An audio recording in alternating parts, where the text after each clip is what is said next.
This one is on healing after family tragedy, after murder, suicide in the family.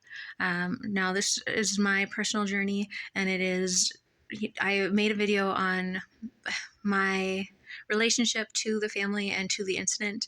So I suggest watching that because I did state in the video that we were not the closest of family members. We saw each other just at holidays primarily, but there was still love there. So I it was I was kind of I was in shock, and it was there was pain there, and there was suffering, um, and a lot of it was, I think, compassion for them, because um, they were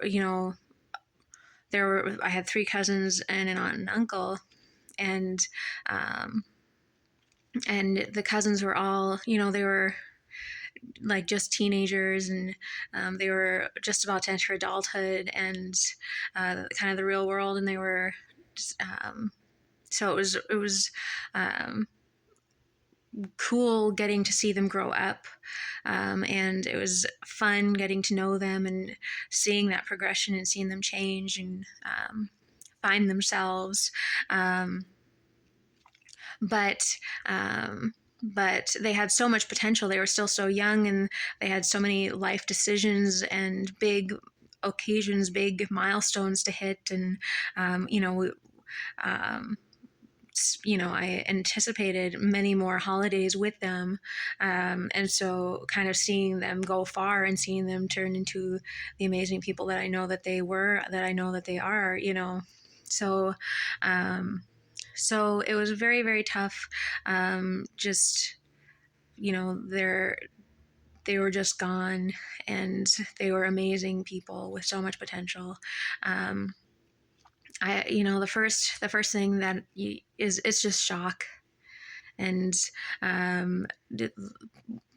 weird, weird, because you have all these different social forces and trying to tell you how to feel, and putting emphasis on different things, and talking about the anxiety and the mental illness that caused it, talking about what the anxiety forces were, what it was about in the first place, and how big a role that all played in the incident. And I wasn't as worried about the anxiety. I was worried about the people. I cared about the people, and they were just gone. And that's so it was tough. It was weird.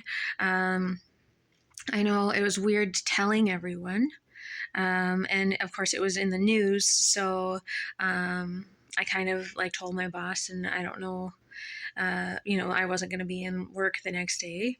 um, and I don't know how exactly it kind of manifested for the rest of the office. I know I was approached by a coworker like 2 days later. I was back in work because, the rest of my family was back in work too, because they're like, well, you know, there's just keep moving forward. Don't halt your life. There's nothing you can do. You need to at least try to keep the wheels in motion, so that your life doesn't stop, and so that you can keep moving forward despite the tragedy. So I was like, you're going back to work after 2 days, after one day of just, but it's, there is sense in just trying to keep the wheels turning and keep that routine in place so everything just doesn't fall apart. I know that was not the case for some of my other relatives who were closer. Um,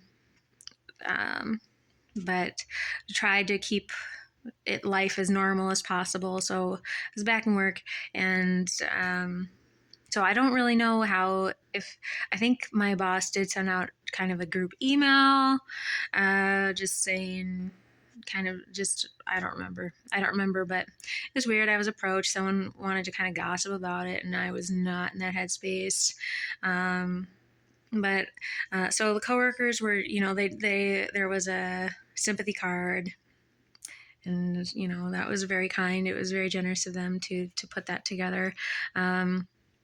but I hadn't like there were still a lot of variables. We didn't know what exactly happened, obviously. So things weren't wrapped up when I was back at the office, and um, uh, I mean, they're never going to be wrapped up, which is the hardest part, I think. Um, but trying to tell my friends, and then that, of course they want to help and they want to talk about it, and like, then you can kind of talk, about it with all the variables and what's going on. And of course, kind of what they say kind of amounts to, well, that sucks, holy crap. And then, like, what else do you say? Let's talk about something else. And um so then that they tried the distractions but sometimes, you just kind of want to be sad, or you don't want to talk about it, and that you need those distractions, you need your friends there. I remember one time I went with my friend and we just walked on this trail, and it was just kind of peaceful and quiet, and we sat by the water, and you know it was I remembered that was kind of a moment of peace, and I think we kind of talked about it a little bit, and it was just a moment of peace. And so then I had a complete breakdown. I'll make a separate video for that. That happened later. I was being haunted by what happened, and I also had this dream. I had this dream that brought peace for a time, because I had a dream that they were all safe and they were all happy.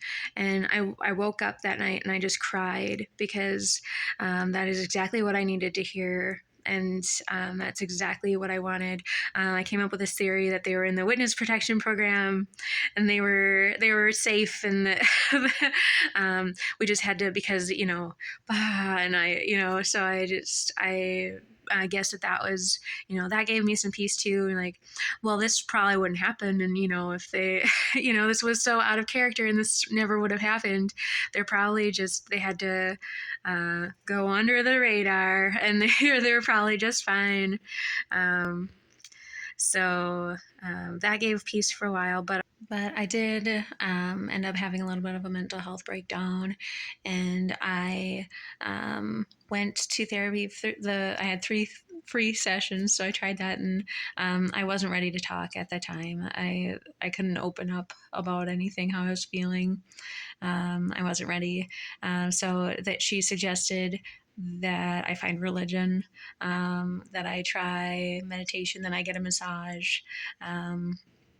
And then she gave me the information for a suicide help group, and that was so I could talk about my uncle who did commit suicide, and that none of those necessarily helped more than just keeping my life going, keeping going to work and living. Like, my mental health was slowly breaking down, so I did need to process more, I think. But at some point, um, things sort of shifted, and it was always there, of course, and it was, but to what extent, who knows? Because life was still happening. There were still good things in my life, the entire time, and people were always there, and they were always a great support. Who knows when it shifted, when I stopped, when the sadness kind of stopped being about them. I think the big healing factor was time. So you have to feel it, and then you grow and you keep moving forward. So give it time, and you will get through it. You have a lot of beautiful things in your life.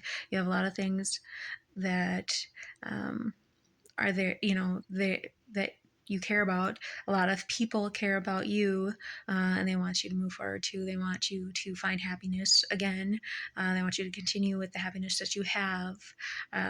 So always, always, always remember hope and keep moving forward.